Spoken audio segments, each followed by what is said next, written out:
Welcome back to my channel. Good morning, guys. So, for today's video, mag-share lang ako ng our daily bread for July 2.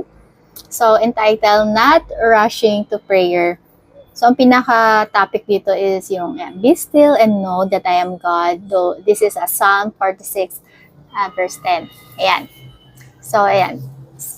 Samahan niyo akong basahin, guys, and mag-reflect tayo sama-sama. Ayan. So, sabi dito, Alice Kahulusuna recounts a story of how the Hawaiian people would sit outside their temples for a lengthy amount of time, preparing themselves before entering in. Even after entering, they would creep to altar to offer their prayers.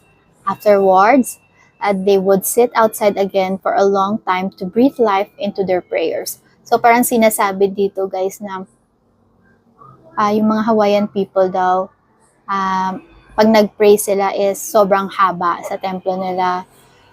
Sobrang haba na nga. Tapos after that, mag-rush pa daw sila sa altar para mag-offer pa ng another prayers. Then after that, tatayo pa sila sa labas ng temple to pray again and to breathe in and out and to reflect again. So parang sinasabi dito na parang ang haba-haba na magdasal nila.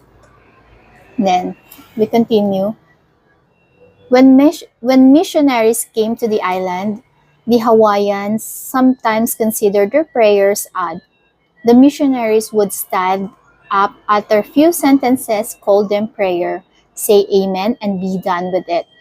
So, yun na. Nag-wonder yung mga Hawaiians dito sa mga missionaries na to kasi pag nag-pray daw sila is like very brief lang, then parang nagmamadaling mag-say amen and done. That's it. Parang basta nag-pray lang, parang ganun.